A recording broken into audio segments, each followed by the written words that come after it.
Hello friends, good morning. কেমন আছো সবাই? আশা করছি সবাই খুব ভালো আছো আর আমরাও ভালো আছি।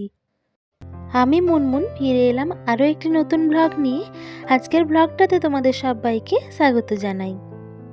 আজকে তো পৌষ সংক্রান্তি আর আমার সকল বন্ধুদের জানাই শুভ পৌষ সংক্রান্তির শুভেচ্ছা ও ভালোবাসা। আজকে সোমবার আর এখন বাজে সকাল 6:30 আর এখন থেকেই তোমাদেরকে সাথে নিয়ে ব্লগটা স্টার্ট করলাম। আশা করছি আজকের ব্লগটা তোমাদের কিছুটা হলেও ভালো লাগবে। ঘুম তো ভেঙে গেছে সেই সকাল 6টার সময়, আর তারপর কয়েকদিন ধরে ঠান্ডাটাও এতটাই জাঁকিয়ে পড়েছে যে বিছানা ছেড়ে উঠতেই ইচ্ছে করছে না। এই 5 মিনিট 10 মিনিট এই করতে করতেই 6:30টার সময় বিছানা ছেড়েছি। আর আজকে তো পৌষ সংক্রান্তি, আজকে এমনিতেই মেয়ের স্কুল ছুটি, তাই একটু দেরি করেই ঘুম থেকে উঠলাম আর তারপর ঠাকুর প্রণাম করে দিনটা শুরু করলাম। আর বাসি উঠোনটা এখনো পর্যন্ত ধোয়া হয়নি, তাই উঠোনটাও আগে ভালো করে ধুয়ে নিচ্ছি। এমনিতেই এত ঠান্ডা আর জলগুলোও যেন জমে যাওয়ার মতন অবস্থা। আর এই সকালবেলায় ঘুম থেকে ওঠা মানেই তো জল ঘাটা শুরু। সকাল সকাল ঘুম থেকে উঠে এই ঠান্ডা জলগুলো ঘাটতেও ভালো লাগে না, কিন্তু কি করব, কিছু তো করার নেই, কাজগুলো তো সেই করতেই হবে। আর ঘুম থেকে ওঠা মানেই জল ছাড়া কোনো কাজ করাই সম্ভব নয়। যেই কাজটাই করি না কেন জলে ঠিক হাত দিতেই হবে। সকালবেলায় বিশেষ করে এই পাইপের জলগুলো ভীষণভাবে ঠান্ডা থাকে, আর এই সকাল থেকে ঠান্ডা জলগুলো ঘাঁটতে ঘাঁটতে হাত আর পায়ের কোনো বশ থাকে না, যেন অবশের মতন হয়ে যায়। আর এই তো সকালবেলা ঘুম থেকে উঠে গেটের চাবিগুলো সব খুলে নিয়েছি, আর তারপর উঠোনটা ধুয়ে নিয়ে ঘরটাও এখন ঝাড় দিয়ে নিচ্ছি। আসলে এই কাজগুলো সকালবেলায় ঘুম থেকে উঠে আমার শাশুড়ি মাই করে থাকেন, যেমন চারদিকে গেটের চাবি খোলা, উঠোন ধোয়া, ঘর দুয়ার ঝাঁটফাট দেওয়া। কেননা উনি একটু ভোর ভোর ঘুম থেকে ওঠেন, আর আমি যখন উঠে আসি ঘুম থেকে ততক্ষণকে ওনার এই সমস্ত কাজগুলো হয়ে যায়।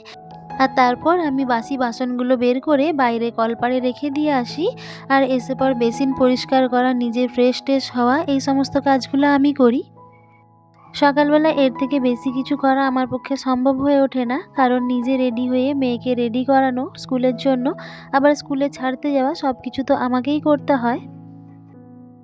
আর এই তো তোমাদের সঙ্গে কথা বলতে বলতে আমার ঝাড় দেওয়া কমপ্লিট হয়ে গেছে, আর আমি ফ্রেশ হয়ে চলে এসেছি, বাসি নাইটিটা ছেড়ে নিয়েছি।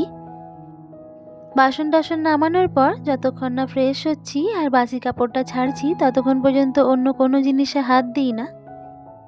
আর এখন দেখো ফ্রেশ হয়ে এসে আমি চুলটাও ভালোভাবে বেঁধে নিলাম, আর মুখেও একটু ভালো করে ময়েশ্চারাইজার লাগিয়ে নিলাম। কেননা সকালবেলায় মুখটা ধোবার পর স্কিনটা অনেকটাই শুষ্ক দেখায়, আর ময়েশ্চারাইজার না লাগালে স্কিনটা কেমন টান হয়ে থাকে, তাই তো একটু ময়েশ্চারাইজার লাগাতেই হয়। তো যাই হোক, এই যে গাছগুলো দেখছো এরা আমাদের বাড়ির নতুন অতিথি।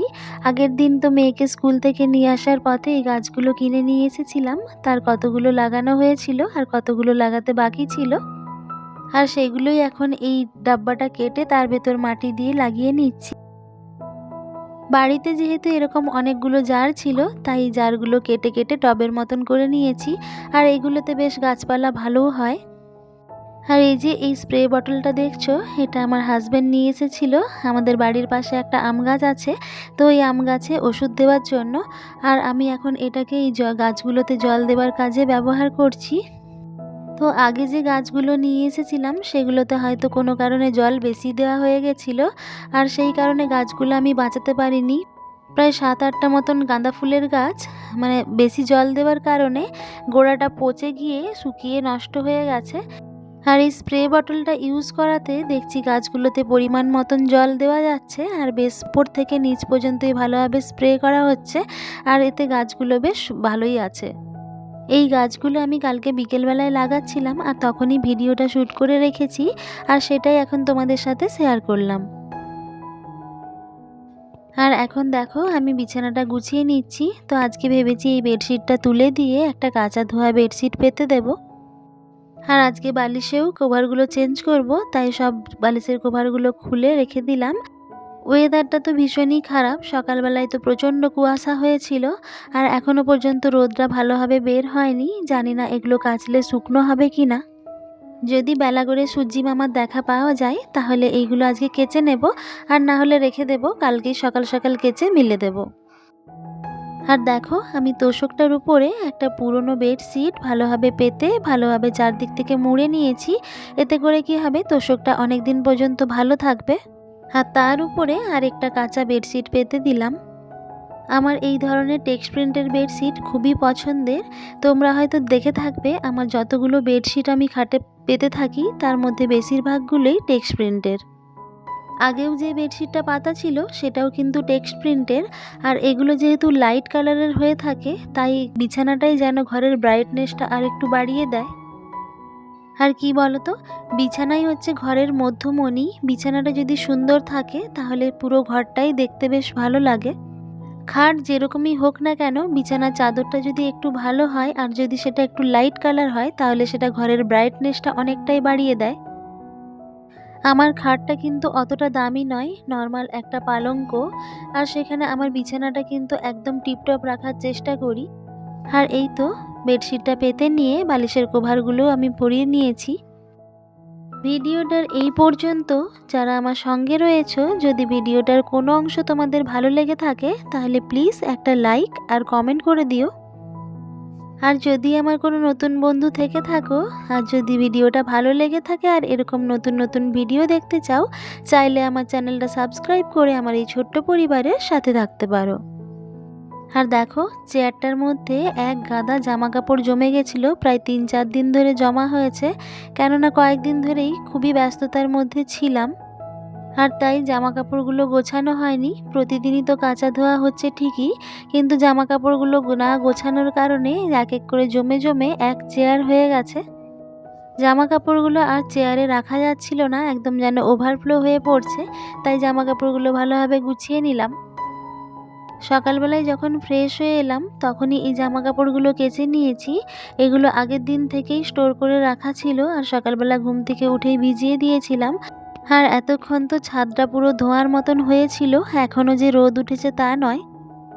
কুয়াশাটা একটু কমে যেতেই আমি ছাদে এসে জামা কাপড়গুলো মিলে দিচ্ছি। আর এগুলো তো আজকে শুকনো হওয়ার কোনো আশাই নেই, কেননা পুরো মেঘলা ওয়েদার। আর এখনও দূরের দিকে দেখো কুয়াশাটা এখনও হালকা হালকা আছে।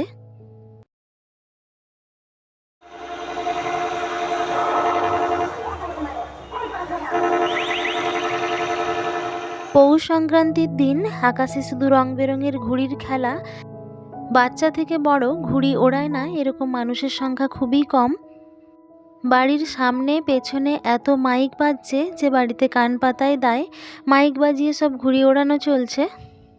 আর সেই কারণেই ব্লগটা আমি কালকে দেব ভেবেছিলাম, কিন্তু ভয়েস ওভার দিতে পারিনি, এত মাইকের আওয়াজ। আর ব্লগটা দিতে তাই অনেকটাই দেরি হয়ে গেল। ভিডিওটা তো এডিটিংয়ের কাজটা কমপ্লিট হয়ে গেছিলো, কিন্তু ভয়েস ওভারটাই বাকি ছিল, তাই ভিডিওটা রেডি করতে পারিনি।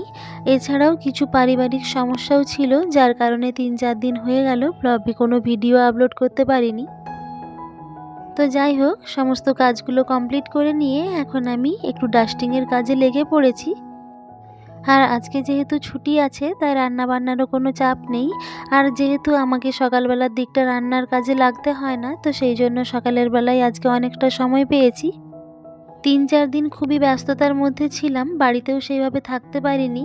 আর সেই জন্য এই সমস্ত কাজগুলো বাকি রয়ে গিয়েছিল। প্রতিদিনের কাজ প্রতিদিন করে নিলে একসঙ্গে অতটা প্রেশার পড়ে না। এমনিতেও যখন আমি ঝাড় দিই তখনই এই জানলাগুলো ভালোভাবে ঝেড়ে নিই। আর এই কদিন ব্যস্ততার জন্য ভালোভাবে কোনো রকমে শুধু ঝাড় দিয়েই চলে গেছি, আর এই জানলাগুলোও ঝাড় দেওয়া হয়নি। কম্পিউটার টেবিল, প্রিন্টার এগুলোতেও বেশ ভালোই ধুলো জমেছিল, আর তাই সমস্ত এই ঢাকাগুলোকেও ঝেড়ে ঝেড়ে নিয়ে ভালোভাবে মুছে নিয়েছি। সংসারের প্রত্যেকটা জিনিসই যত্নের উপর নির্ভরশীল। যেই জিনিসটা যেই রকমভাবে যত্ন করে রাখা হবে সেই জিনিসটা ঠিক সেভাবেই ব্যাকআপ দেবে। অনেক দিনই হয়ে গেল এই টেবিলটাও ভালোভাবে মোছামুছি করা হয়নি, আর তাই আজকে একটু কলিন দিয়ে ভালোভাবে মুছে নিচ্ছি। আমার মেয়ে পুরো টেবিলটাতে নেল পলিশ লাগিয়ে ভর্তি করে রেখেছে। এই টেবিলটা কম্পিউটার টেবিল, সমস্ত কিছুতেই শুধু নেল পলিশের দাগই দেখতে পাবে। আর যতই কলিন দিয়ে মোছা হোক না কেন দাগগুলো কিন্তু একদমই উঠছে না এখান থেকে। বাচ্চারা তো এমনিতেও বোঝে না আর বললেও শোনে না, আর ওরা তো দুষ্টুমি করবেই, কতই বা বকবো কতই বা মারবো। আবার অনেক ক্ষেত্রে মুখ বুজে থাকতেও পারি না। এরকম কোনো জিনিস অন্যায় অনাচার দেখলে তখন মাঝে মাঝে বকেও ফেলি, এমনকি গায়েও হাত উঠে যায়। আলমারিটাতে আর কিন্তু কলিন দিলাম না, কেননা কিছুদিন আগেই কলিন দিয়ে মুছেছিলাম, তাই একটু ডাস্টিং করে নিচ্ছি এই ফারের ঝুল ঝাড়ুটা দিয়ে। আর এই যে আয়নাটা দেখছো, এটাই কিন্তু আমার ড্রেসিং টেবিলের কাজ করে। আমার বাড়িতে কিন্তু আলাদা করে কোনো ড্রেসিং টেবিল নেই, তাই এই আয়নাটা আমাকে একদম পরিষ্কার পরিচ্ছন্ন রাখতেই হয়। মোটামুটি সমস্ত মোছামুছি আর ঝাড়াঝাড়ির কাজ কমপ্লিট হয়ে গেছে, আর এখন আমি ঘরটাও ঝাড় দিয়ে নিচ্ছি। কেননা ঝাড়পাট দেওয়ার পর ঝাড়াঝাড়ি করলে আবার তো সেই ঘরগুলো ধুলো ভর্তি হবে, আর তাই ঝাড়া মোছার কাজটা কমপ্লিট করেই ঝাড়টা দেওয়া ভালো। অনেক সময় কি হয়, এত মিহি মিহি ধুলো থাকে যে ঝাড় দেওয়ার পরেও সেগুলো ঘরেই রয়ে যায়, আর তাই ঘরটা ভালোভাবে মুছেও নেব। আমাদের বাড়িতে যে দিদি কাজ করে, তো এই দিদি ঘরটা মোছামুছি করে থাকে। তো আজকে পৌষ সংক্রান্তি উপলক্ষে দিদি ছুটি নিয়েছে, আর তাই ঘরটা আমিই মুছে নেব। কিছু কিছু দিন আছে, যেমন বৃহস্পতিবার, পূর্ণিমা, সংক্রান্তি, এই সমস্ত দিনে ঘরগুলো একটু না মুছলেও হয় না। ঘরগুলো ঝাড় তো দেওয়াই হয়, কিন্তু যতক্ষণ না মোছা হয় ততক্ষণ যেন মনের মধ্যে শান্তি পাওয়া যায় না। তো চলো বন্ধুরা, আজকের মতন ভিডিওটা এই পর্যন্তই রাখছি। দেখা হবে আরও একটি নতুন ব্লগের সাথে। ততক্ষণ সবাই ভালো থেকো, সুস্থ থেকো। টাটা।